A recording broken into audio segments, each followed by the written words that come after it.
Hi there, travelers, and welcome back to my nest. I'm your host, Crow, and this is the second part of The Taste of Coffee by Samwise96. Let's get into it, shall we? Todoroki-kun, what do you hope your soulmate will be like? Midoriya asked. He had his head laying on his arm while he waited for Todoroki to finish looking over his literature paper. Over the past couple of weeks, Shoto had found himself in the company of Midoriya. They often swapped homework to peer review. Midoriya would help Todoroki with any math-based things, and Shoto would look over Midoriya's papers. He thought that he'd gotten to know Midoriya pretty well, but he was still surprised how easily he brought up the topic of soulmates. Usually, people kind of considered it a forbidden thing to talk about. Or maybe that was just Shoto's formal upbringing. When he got to college, it had been a culture shock how easily everyone talked about sex, so maybe it was just Shoto. Midoriya continued on, used to Shoto's long pauses. I'm asking to get information for Shinza's project. He's doing the soulmate thing you suggested? Shoto crossed out a whole paragraph, only leaving one line. Brevity was a skill that his friend did not possess. Midoriya leaned over to glance at his paper. He wrinkled his nose at all of the red pen. Izuku leaned back in his seat and started to braid the tassels of a scarf. Yeah, he's almost done with gathering data, but he needs a little more. Shouldn't I fill out a paper or something? Isn't there a procedure? Well, yeah. Midoriya blushed a little, likely embarrassed that a humanities major was calling a STEM major out on gathering data. Shoto had taken his fair share of surveys for psychology and sociology majors. Just say you want to know what I think about my soulmate. You don't need to have an excuse. Midoriya continued to get redder. You're so blunt, Todoroki-kun. Isn't it weird to just come out and ask that? When has that ever stopped you from asking about soulmates? Midoriya spluttered and covered his face with his scarf. But I was thinking about Shinza's project, and you're avoiding my question. Shoto smiled a little. He liked getting Midoriya a little worked up. I don't have any expectations for my soulmate. None? Midoriya sat up in shock. None at all? Shoto shrugged. I'm not really interested in finding my soulmate. I don't think about them. Midoriya laid his head directly on the table. His eyebrows were furrowed, and he had his fingers pressed to his lips in thought. Shoto went back to marking Midoriya's paper, not bothered by the occasional mumble that escaped his friend. When he was finished, Shoto passed the paper back. Midoriya took it and flipped through the pages. He thought that they had moved on from the subject when Midoriya spoke again. So there's not one thing that you hope that your soulmate has? Shoto sighed. Midoriya called Shoto blunt, like it could be a bad thing. Shoto could say the same when it came to Midoriya's persistence. He wouldn't let something drop once he set his mind to it, like a snapping turtle. He wouldn't let it go. Kind? You want your soulmate to be kind? Midoriya clarified. Yes. Don't you think you're setting your expectations a little low? The opposite, actually. Shoto was dead serious. He stared at Midoriya, attempting to convey just how serious he was. Midoriya's eyes softened, and Shoto felt his heart skip a beat at the tender expression that crossed his face. Okay, he whispered. Midoriya didn't ask why. He didn't push for more information. Shoto would have told him if he'd asked, but he was glad that he didn't. Shoto yawned. It wasn't even that late, but it was more than a little tired. Sleepy? Midoriya changed the subject. Yeah. Shoto paused for a second. He wasn't sure if he wanted to share this, but if anyone would understand, Midoriya would.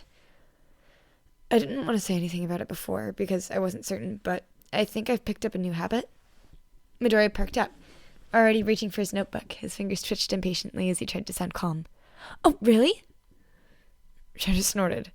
You're bad at hiding your excitement. This isn't about me, it's about you. But, well, I've had a new habit start too, and I didn't want to say anything. Not that I'm trying to take away from your announcement. You're not. Shoto cut in.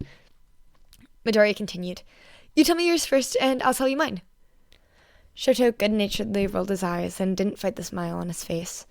Midoriya made talking about soulmates fun, a topic that he never thought would be possible. It's nothing special, I promise you. My soulmate likes to watch the news late at night. I'm not good at sleeping with the TV on. Is it the noise or the light that bothers you? Both. When I do manage to fall asleep, it's only for a short time. Then I'm annoyed that I have to turn the TV off. That sucks, Midoriya hummed. So, what do you think that tells you about your soulmate? Midoriya Shoto sighed. Sorry. Midoriya didn't sound sorry. What's your habit? Shoto asked before Midoriya could try and push about expectations again. Oh, Midoriya blushed and fiddled with the ends of his scarf again. It's actually this. He held up the braided end of his scarf with a small laugh. I braid hair now? I got the urge to do something with my fingers. It took me a while to figure out, actually, just because I got the urge to do it didn't mean I knew how to braid. So It was a bunch of knotted messes for several days. I noticed that you'd been doing that, but I figured it was just an anxiety thing, Shoto said. I started braiding the tassels as practice to get the feel of things. Ochako and Sue let me braid their hair now that I have the hang of it. It's usually right before bed. They say that me playing with their hair feels good and helps them go to sleep. Funny how we can't play with our own hair. Midoriya ran a crooked hand through his own curls. Anyway, it's not an everyday thing that I want to do. It's more of, how do I explain it? More of the urge to learn a skill, but a skill I had no reason to want to know how to do. But I started practicing, and it kind of turned into a thing that helped with my anxiety. Sort of like you making coffee. Not that I'm saying you're anxious. Actually, you're the exact opposite. I get what you mean, Shoto said. It's soothing. It's nice. And believe it or not, I get anxious too. I'm human. Math tests don't count.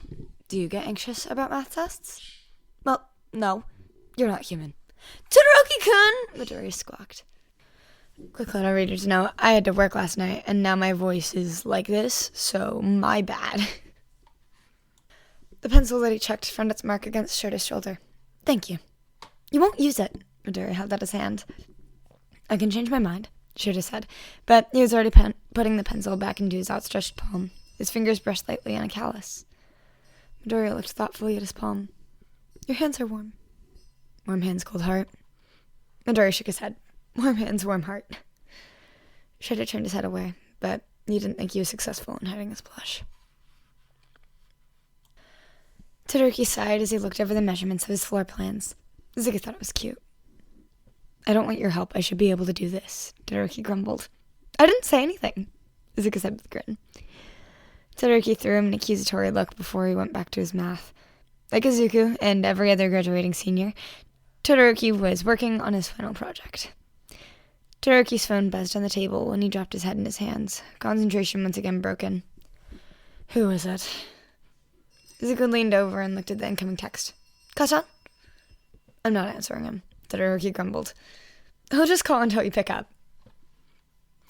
Why didn't you warn me he was so difficult to work with? The look he gave Izuku reminded him of a kicked puppy. You didn't gather that from meeting him? It was inevitable that Izuku's separate friends would meet, especially his childhood friend and the person that was quickly becoming one of his most important persons. The meeting had gone better than Izuku had expected. Girl, shut up! Todoroki's phone buzzed on the table when he dropped his head in his hands, concentration once again broken. Who is it? Izuku leaned over and looked at the incoming text. Kachan? I'm not answering him, Todoroki grumbled. I'll just call until you pick up. Why didn't you warn me that he was so difficult to work with? The look he gave Izuku reminded him of a kicked puppy. You didn't gather that from meeting him? It was inevitable that Izuku's separate friends would meet, especially his childhood friend and the person that was quickly becoming one of his most important persons. The meeting had gone better than Izuku had expected. Kachan had stared at Todoroki for an uncomfortably long time, and Todoroki had stared at him right back. Kachan looked at Izuku once, rolled his eyes, flashed a look of annoyance to Kirishima that Izuku didn't really understand, and then looked back at Todoroki. Kachan crossed his arms and said, I need an extra model for my project. He's a fashion major, Izuku supplied. Hey man, remember what we talked about when it comes to asking for things? Kirishima nudged his boyfriend. You've got to actually ask. You're going to be my model, Kachan bit out. Nope, that's not it either, Kirishima sighed. Todoroki crossed his arms, mirroring Kachan. You'll help me with my final project. Todoroki-kun, that wasn't a question either, Izuku mumbled. His eyes darted back and forth between his newest friend and his oldest friend. If he knew anything about Kachan, it was that he never liked being ordered around. Kachan narrowed his eyes and grunted. Reached into his back pocket, threw his business card at Todoroki's chest. We'll talk about the details later. Kirishima and Izuku looked at each other in surprise. Kirishima offered a small shrug. Maybe Kachan was mellowing with age. Todoroki picked up the card from where it had fallen on the floor. He's still in college. Why does he have a business card? And that had been the start of their collaborative final project. Both of them being artistic majors, it took hardly any string pulling to get their professors to accept their proposal. Together, they would piece together an exhibit on the influence of historic Japanese clothing and costumes on modern clothing. Todoroki would be pulling together the exhibit, securing items from the school's own sizable private collection for costumes, and petitioning to borrow other costumes from other galleries from what they lacked. Together, Todoroki and Kacchan would do the research, and Kacchan would create an outfit or two for the past, make some pieces to represent today's fashion, and then make some of his own designs to represent the future. In exchange, Todoroki would model some of the clothes and have his picture taken for Kacchan's portfolio. It was honestly an ambitious project to complete in a couple of months, and both boys had been working hard for months. There were only a couple weeks left. I shouldn't have left the specifics of the floor plan until the last minute, Todoroki complained. I don't think we'll have the space to do what I want to do. It's way too late to try and book another space. He ran his fingers through his hair and sighed. His phone buzzed again. Izuku glanced at the phone again. He wanted to talk about the little cards that go next to the pieces. I told him he has enough on his plate and I would handle those. Todoroki grabbed his phone and got up to call Kacchan. Izuku plucked the empty travel mug from the table and rolled it between his hands to keep from commanding the floor plans. This was probably the 5th cup of coffee that Todoroki had given him, and Izuku hadn't gotten a chance to drink any of them. The first one he dropped. The second and third had been stolen by Shinzo and Kacchan. The fourth one he had completely forgotten about until he remembered it 2 weeks later and had to crawl under his bed to find it. Izuku was too afraid to open that mug, so he trashed it and got a new one. The fifth one he had given to Aizawa. His professor honestly looked like he was going to pass out in his welding demonstration, and someone had to save the man's life. Aizawa drank it, but didn't show any inclination whether he liked it or not. Shinzo and Kacchan both said it was some of the best coffee they'd ever had. Izuku secretly hoped Aizawa would give him a little extra credit or something on a test. He didn't. His English teacher, Present Mike, on the other hand, gave him extra points on his latest quiz. Now, there wasn't time to unpack all of that.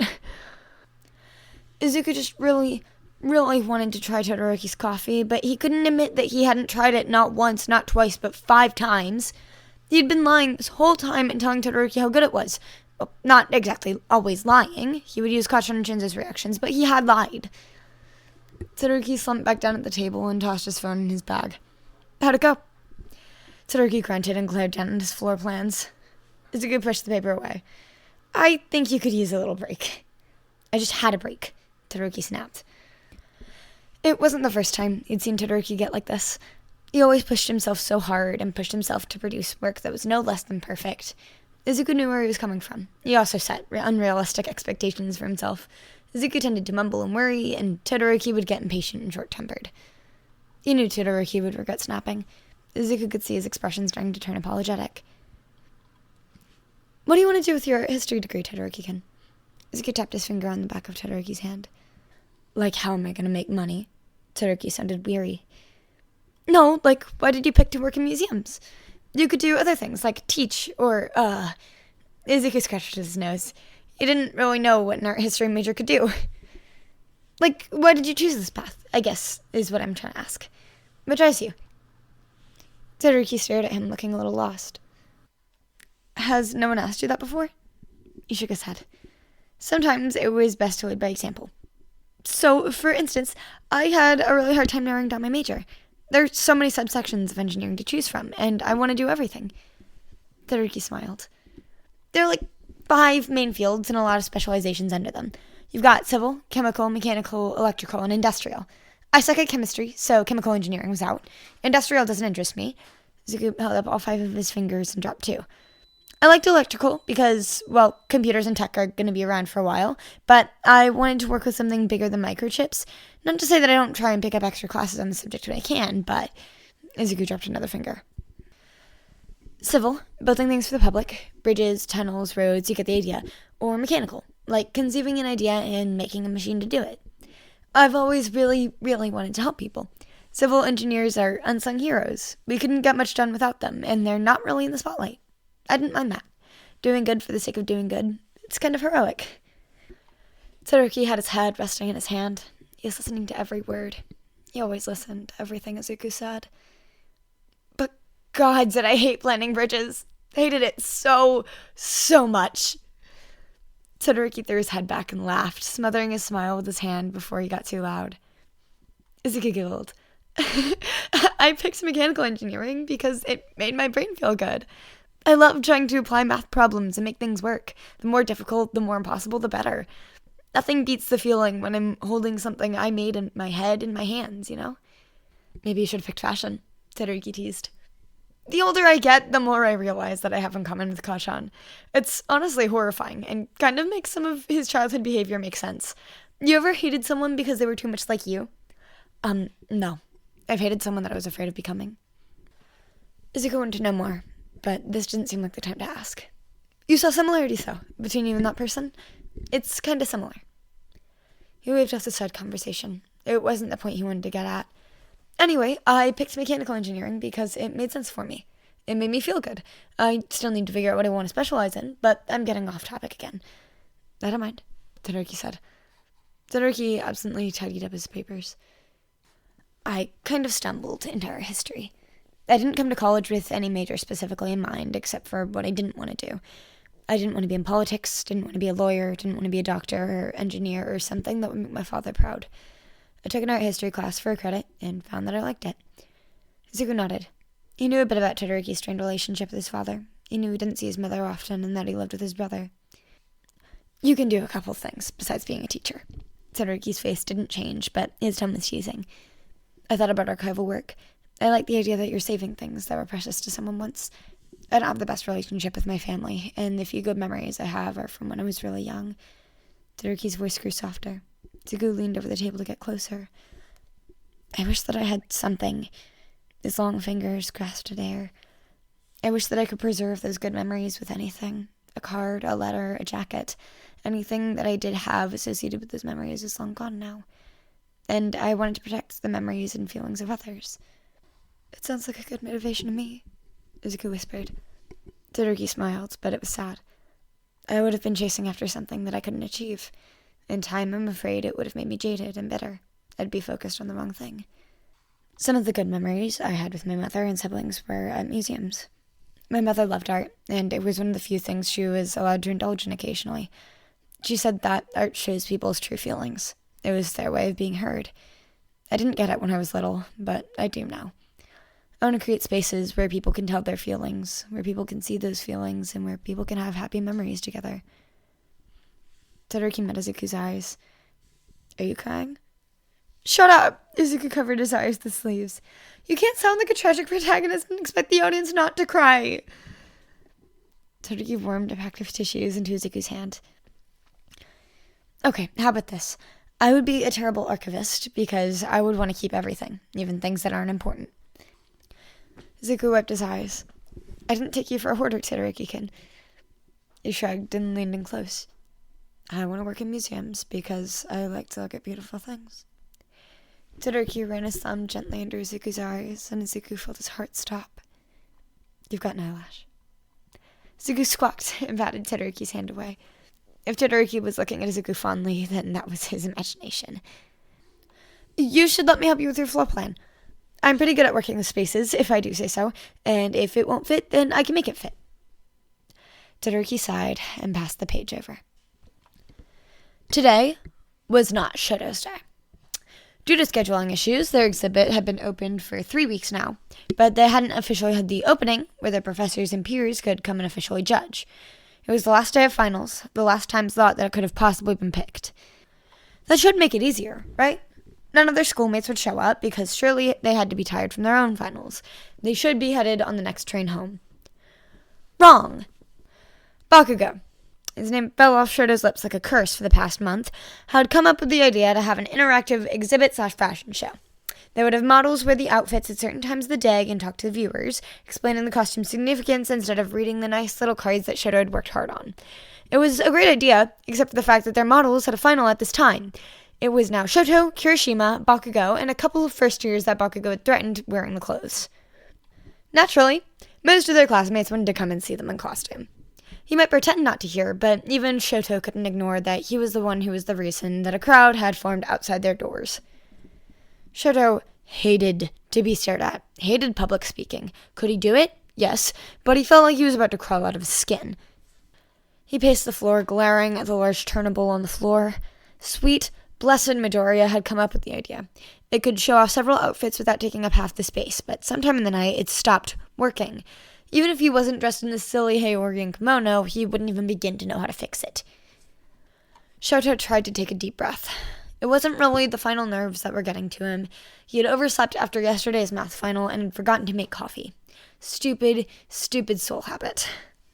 I'm here! Midoriya ran into the room. Am I late? No, but if you were, you would have ruined the performance. Bakugo snapped. Midoriya waved him off. No harm had been done. His eyes met Shoto's before trailing up and down at least twice. His cheeks, rosy from the run, didn't go away. You look good. You're like a super traditional. Midoriya's eyes linger on his chest. Shoto tugs at the front to keep it respectfully closed. The kimono barely fit and showed off too much of his chest because it was meant for a different model, but there was no time to make another. The damn thing doesn't fit.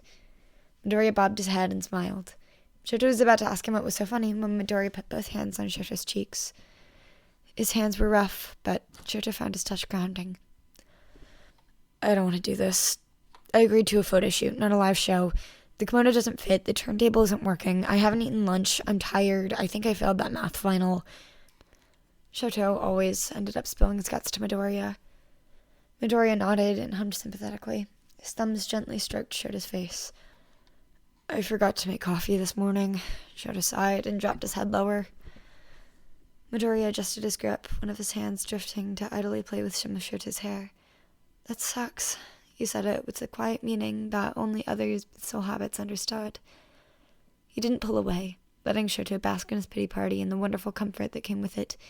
If Midoriya kept playing with his hair, Shoto would definitely melt. The moment didn't last nearly long enough before Midoriya angled Shoto's face to look directly at him. You didn't fail your math test. You always think you do, but you don't. Argue with your track record if you want to continue. The show is 1 hour, and then I'll take you out to celebrate. We'll get food if you want. I'll walk you straight home afterwards so you can sleep. How's that? And the turntable? Shoto mumbled. What kind of engineer do you take me for? I built it. I can fix it. No problem. Midoriya kicked the tool bag sitting at his feet. If I can't, well, I'll sit underneath it the whole time and turn it by hand. I wouldn't make you do that. Kachan would. Shoto smiled, and it felt like the first time he'd smiled all day. Midoriya grinned back at him and squeezed his cheeks. Get your hands off my model before you get his face grease, you simp, Kachan snapped. Midoriya's blush came back as he laughed, regrettably letting go of Shoto's face. He reached down and grabbed his bag and the screwdriver sitting on top of it. He gave it a little wave. Better get to work. Shoto never had the urge to kiss someone so badly in his life. Shoto hadn't lived before this night. If he could turn his memories into physical things, this night would be one of them. To an outsider, it was nothing special. Just two guys walking on the sidewalk with a bag between them. They argued over who should carry it until they came to the agreement that one would hold one handle and the other would hold the other. Spring air made the night warm. The breeze was in their hair. Shoto had never felt more alive. Bakugo and Shoto hadn't gotten their official grades, but they both knew that they'd passed. Bakugo had offered to take them all out to dinner at some fancy restaurant, but Shoto and Midoriya had declined. Instead, they stopped at several different convenience stores, grabbing whatever snacks caught their eyes. They stopped at street food vendors and the liquor store. The bag between them was ready to rip if they added one more thing to it. They'd already split a bottle of wine between them while they walked. Shoto's head felt delightfully light, but he still had his wits about him. He didn't even try and hide his staring from Midoriya, as he kept his eyes glued to his friend as he talked. Twice, Midoriya had to tug Shoto out of the way of pedestrians because he wasn't looking where he was going. Shoto couldn't help it. This was the end of everything. There would be no more meetups at the library, no more talking about classes. There was still the graduation ceremony, but after that, there was a good chance that he would never see Midoriya again. His heart squeezed uncomfortably in his chest. It wasn't fair that he only got to have Midoriya in his life for the last semester of their last year. Why couldn't they have met earlier? Why didn't the gods or fates or whoever give him more time with Midoriya? Shoto opened a can of beer and took a drink. Would it have been better if he never met Midoriya at all? Then he wouldn't have to deal with this heavy emotion in his chest. He wouldn't be dreading the seconds until the eventual goodbye came. The thought and the beer sat sour in his mouth. He passed the beer over to Midoriya, who drank it without batting an eye. Did you see Ochako, Sue, and Tenya holding hands at the exhibit? Midoriya asked. They did. Are they together now? They're giving it a shot. Time's run out with school. They need to make a decision. Tenya told me they're going to get an apartment together and see how it goes. Do you think it'll work? Shoto asked. I'm not sure. But Sue and Tenya love Ochako.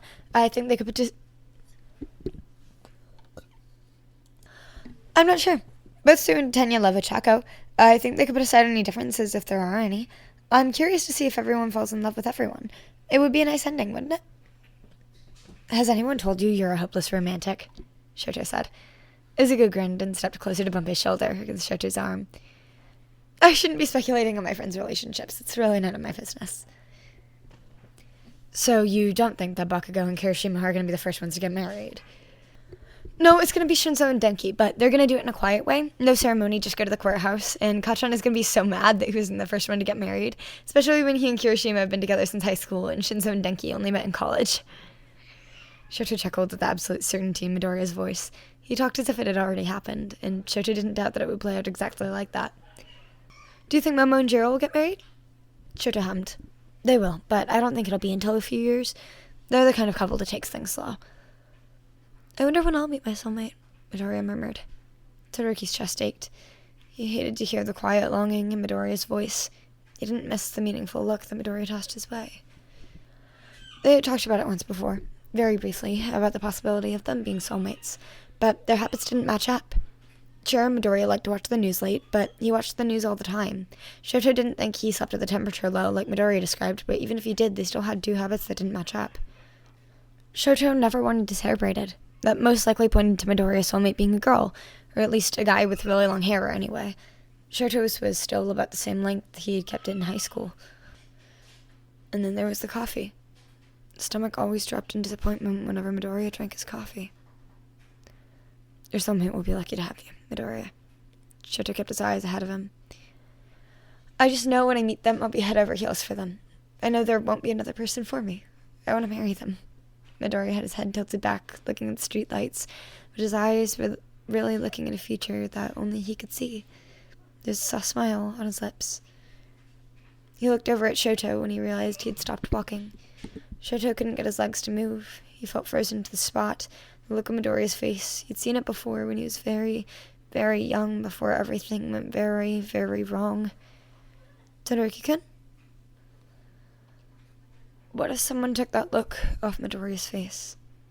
What if somewhere Todoroki's soulmate looked like Midoriya, and Todoroki one day took that look off their face? Who would protect them? Todoroki-kun? Midoriya whispered. He had taken the bag out of Shoto's hand, and with his other, gently reached up to wipe a stray tear off of his cheek. What's wrong? I'm afraid. Shoto swallowed. Midoriya's touch helped, but it was still hard to get the words out. Midoriya looked around for a threat, stepping defensively closer to Shoto. I'm gonna hurt my soulmate. Midoriya's eyes widened. Why would you think that? My mother and my father were soulmates. All she wanted to do was to make him happy, to have a happy soulmate, have a happy family. She was like you, so in love that she tried to do everything to make it work, but he should have worked his jaw and took a deep breath. He made her miserable. He twisted her around his finger because he thought that's what soulmates did. If the person was made for you, then they should be able to handle everything. Midoriya shook his head. Shoto laughed, a short, sharp sound. He didn't know why he laughed. He rubbed at the edge of his scar self-consciously. And one day she snapped. He ripped harder at the scar before he realized what he was doing and stuffed his hands into his pocket. He looked at his feet and started Midoriya. She's doing better now. My siblings and I visit her and keep her father away from her. When he dared to look up at Midoriya, his eyebrows were knitted together in confusion. But you're not him, Todoroki-kun. Shoto didn't know where to begin to explain how he was very much like his father. You're so full of love and kindness, Todoroki-kun. You wake up every morning to make your soulmate coffee. You watch the news late into the night even when you hate it. You worry about your soulmate even when you haven't met them yet. You know what your father did was absolutely wrong. Soulmates are halves of a whole, but they're their own person. They don't exist to complete each other, to serve one another. They exist to love each other and make each other better. I'm not. Izuku smiles. You'll never hurt your soulmate like your father hurt your mother. I promise. Shoto looked down at the bag Izuku was holding. He could trust Midoriya if he couldn't trust himself, couldn't he? He gently touched one of the scars on his right hand. What if your soulmate hurts you? They won't. He gave Midoriya a skeptical look. Did I ever tell you how I got these scars? Shoto shook his head. He had never asked, because he hated to get that question himself. When I was a little kid, I loved my best friend so much. Maybe even more than I loved the idea of having a soulmate. My best friend was always told that he was the best, that he could do anything. It gave him a bit of an ego.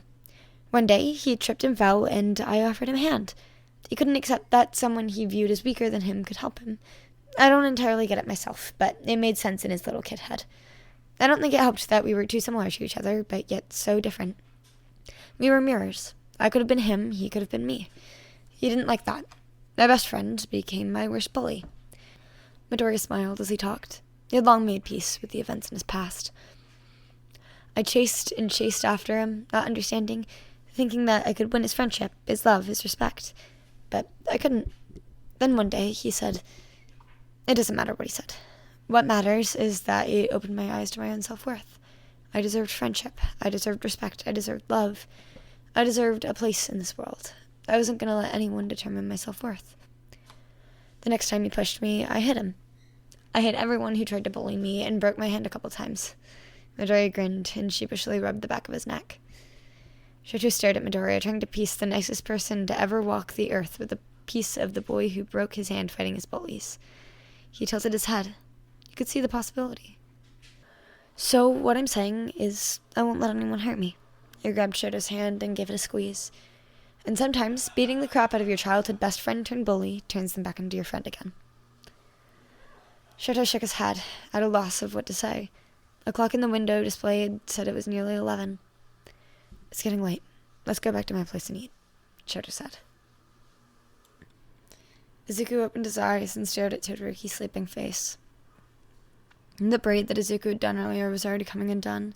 He gently pushed a lock of mixed red and white hair out his face. They'd fallen asleep on the couch after staying up until 3, eating and drinking. He smiled fondly at the memories of Shoto gradually becoming more and more comfortable touching Izuku as the night went on. Now he got so excited to explain how he made coffee and how much he really, really wanted a siphon coffee maker. Todoroki only had himself fooled when he said that he never thought about a soulmate. It was clear to anyone that heard him talk about coffee just how much he loved his soulmate. Izuku couldn't help but be jealous. They ended the night with Todoroki lying on top of Izuku on the couch. While Izuku watched the news and braided Todoroki's hair. He was out like a light. Izuku was afraid that he wouldn't be able to sleep because Todoroki and his brother kept their apartment frigid. But once he'd dozed off, the cold hadn't bothered him. Sure, his toes were cold, but that was because he'd kicked off the blanket that Todoroki had put over them sometime in the night. The rest of his body was pleasantly warm. Izuku snuggled closer to Todoroki, who was a literal space heater with how much heat he put out. Blue and gray eyes fluttered open and eventually found focus on Izuku. Want some coffee? Please? Todoroki closed his eyes, and Izuku thought he'd gone back to sleep. After a moment, Todoroki pushed himself off the couch and shuffled into the kitchen. Izuku let himself stare at the way his shirt had ridden up to reveal the small of his back and his waist. You're missing a sock, Todoroki-kun. Todoroki looked down and shrugged. It happens. What kind of coffee do you want? Whatever you want to make me. Todoroki stared at Izuku with a serious look on his face, the braid coming undone only taking away some of the gravity of his stare. He turned back to the cabinet. Izuku wrapped the blanket around himself and settled at the counter. I didn't know you wanted a siphon coffee maker so badly. I didn't know you watched the news to fall asleep. Todoroki picked out a bag, but ended up putting it back. When I lived at home, I would wait up until my dad got back from working late shifts, and we'd watch the news together. It was more of his habit than mine. Todoroki nodded to show he was listening. You know, my parents aren't soulmates. Both of their soulmates died. Like, the guy who's my birth father was my mom's soulmate, but he died when I was 1. And my dad never got to meet a soulmate. One day, the band on his wrist just disappeared. Todoroki had shared a lot of personal things, and Izuku felt that it was only fair to return the gesture. I'm sorry for your loss. Izuku shook his head. I don't remember him. My dad is my dad, and that's all that matters. He watched Todoroki settle on a bean and start to grind it. Todoroki must have felt Izuku watching him because he met his eyes and gave him a soft, awkward smile.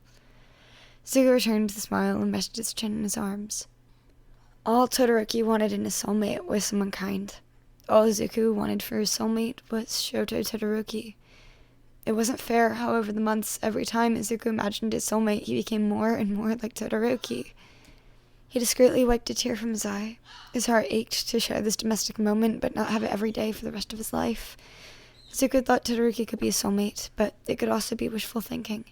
The habits have increased since they met each other, but Izuku did go to a lot of soul habit mixers, and every semester brought new people into their classes, into their proximity. Perhaps it could have been one of them. Part of the reason Izuku told Todoroki the story of his parents was because they were perfectly happy and in love with each other, despite not being each other's soulmates. It could be possible that Todoroki and Izuku could have that kind of ending too, even if they weren't each other's soulmates. Izuku flipped a receipt from the last night over. He always worked out his problems best with his hands. Do you have a pencil? Todoroki reached into his back pocket and pulled out a small mechanical pencil. You were carrying that in your back pocket? Yeah, you like to do work in pencil, so I figured I would start carrying one on me just in case. Izuku gingerly took the pencil. I can make you a siphon coffee maker. It's just a pencil, Midoriya. Izuku got up and walked around the other side of the counter, measuring the space with his eyes. No, I can do it. You said you were worried about not having enough space in your counter. I can make a custom size. He started scribbling the picture as Shoto had described the night before. Izuku didn't look up until Todoroki put a mint green mug down in front of him. Izuku leaned over it and inhaled deeply. It smelled so good. He'd finally get the chance to try some of Todoroki's coffee. A deep, rich flavor filled his mouth. He savored the taste and swallowed slowly, getting a hint of chocolate at the end. His toes curled in pleasure. It was the best coffee he'd ever had in his life. There came the sound of shattering glass, and Izuku whirled around to see what was wrong. Todoroki had dropped a mug, his hand still slack and outstretched as he stared at Izuku. I don't understand. Todoroki stepped forward. Todoroki, clean the glass! Izuku tried to stop him, but Todoroki continued on heedlessly. He shook his head, dazed. It doesn't matter. Izuku nearly dropped his mug when Todoroki pulled Izuku's face toward his own and kissed him. Despite the burning passion Izuku had seen in Todoroki's eyes, the kiss was soft and sweet. It was too short. You're my soulmate, Izuku, Shoto breathed. I am? Izuku whispered. He could hardly process what Shoto was saying. These were the words that he had been wanting to hear for so long. Yeah, who else would Shoto kiss in our kitchen over coffee? Someone said. Izuku sprang back with a yelp, nearly dropping his coffee. Way to ruin the moment, Natsuo. Shoto sighed. Way to ruin my favorite coffee mug. Natsuo pointed to the shattered mug on the ground. Is there any more coffee? Yeah. Can you get me some? Shoto shook his head. It's Izuku's. You have to ask him. Izuku's breath hitched at the fondness that laced his soulmate's voice. His soulmate. He couldn't believe it. Izuku handed his mug to Natsuo. Thanks. He took a sip. No, sorry by the way, Shoto. I haven't seen that look on you in a long time. What do you mean? Shoto asked. He was already pouring Izuku another cup of coffee. You don't remember? I guess that makes sense. You were really little, and it was before the accident. Mama Fuyumi used to put you to sleep by braiding your hair. Speaking of sleep, next time you two fall asleep on the couch, get your own blanket. I'm not your nanny. With that, Natsuo left the kitchen. Izuku brought his fingers up to his lip. Past habits, Shokun's hair, me watching the news, present habits, coffee, sleeping in the cold. And I didn't get cold last night because... What about future habits? I need to write this down. His brain was firing on all cylinders. He was making connections as quickly as thoughts formed. It felt wonderful. Izuku dropped his hand and stared at Shoto. Shoto gave him another shy, awkward smile. His cheeks were pink. He was holding Izuku's new cup of coffee. I need to... Izuku grabbed Shoto's face and kissed him. He walked them back against the counter, being mindful of the floor, heard the clatter of the mug on the counter, and Shoto had his arms around him, kissing him back just as passionately. The kiss was nothing like their first, but it made Izuku's soul feel the same. He felt respected, he felt loved, he felt like he was finally home after a long trip. He broke away to catch his breath. I'm making you a siphon coffee maker for our wedding. He clapped his hand over his mouth as soon as the horror washed over him. Even with your soulmate, there was such a thing as coming on too strong. Shoto removed his hand and lightly kissed his lips. Don't know if I want to wait that long. Engagement present? Izuku clung to him tighter in relief. How about finding your soulmate present? He kissed Shoto back. Izuku, with his hands on Shoto's chest, could feel him hum. I changed my mind. Let's get married today. Shoto nosed Izuku's ear and kissed his jaw. We can't today. I need to tell my mom. It was hard to protest, let alone pay attention at the way Shoto was holding him. Tomorrow, then. Izuku pulled back and looked at Shoto. Izuku felt like his whole world was crumbling and being recreated with Shoto's touch, but he could still think clearly. Was Shoto being swept up in the euphoria of finding a soulmate, or was he being serious?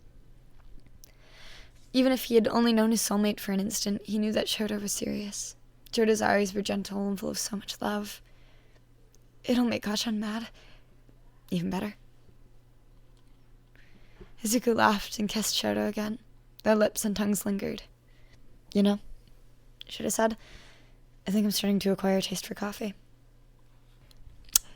They left a little bonus scene at the end here, and it gave me a little giggle, so I'm going to read that. Just by the way, though, it is rated mature because of a little comment Izuku makes. So, just by the way. You said the news was more of your father's habit than it was yours? Todoroki asked. Yeah, I mean, it kind of became my habit, but it was his first. Maybe I'm your father's soulmate. Does he like coffee? Izuku laughed and shook his head. Todoroki leaned across the counter. There was a wicked look in his eyes. He does, doesn't he? Maybe that means your father and I should get married, and then I'll be your dad, too. Izuku's mouth fell open in astonishment. He knew that Todoroki was teasing. He could read the way he was trying to hide a smile in the corner of his mouth. But for a split second, the idea of calling Todoroki daddy entered his head. He felt his face heat up. He didn't think he was into that. No, he wouldn't let himself be into that. You're not allowed to break up my parents' perfectly happy marriage. Shame. Todoroki turned away, and Izuku heard him chuckle as he started to heat up the water. And that, travelers, is the taste of coffee. I very much hope you enjoyed this. I enjoyed podficking it. This was one of the first fics that I ever read. A little history lesson for you. I got into My Hero...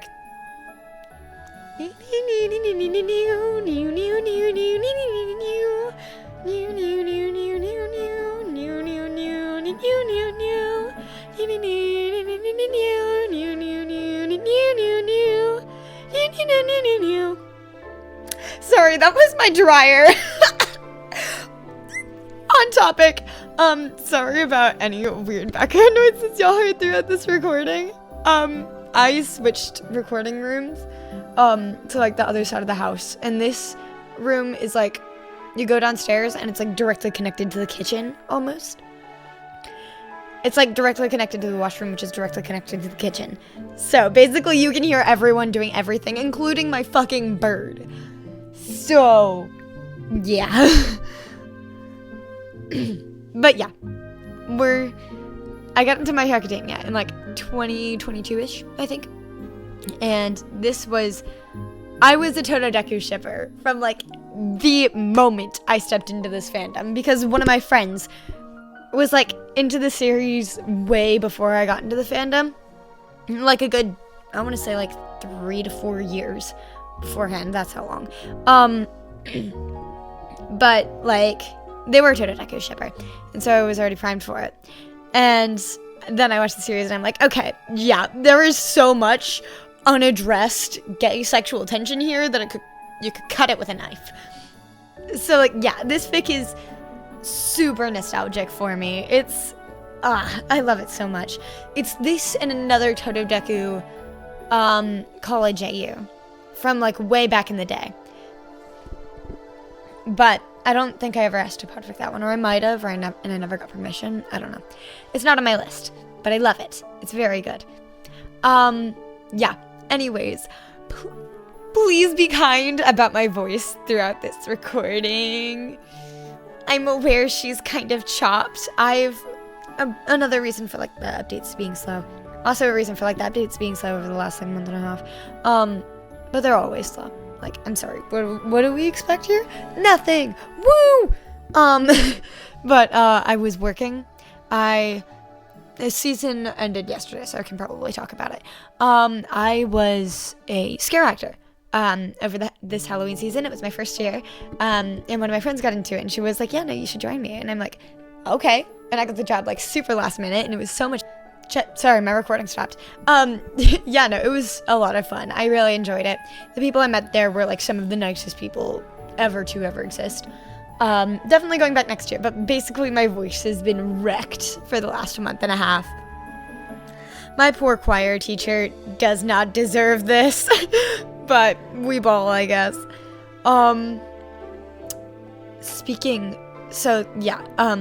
That's why my voice is shit. Teehee, my bad. I had work last night. My last night was last night, so. But holy fuck. If y'all ever go to a scare attraction, be kind to your actors. Like, the amount of people we had coming through that were like so fucking disrespectful was insane. Like, I got the least of it, thankfully. But the two girls next to me, one in the ceiling, she's 16, and one in a cage in like the room like right next to us, she's 19.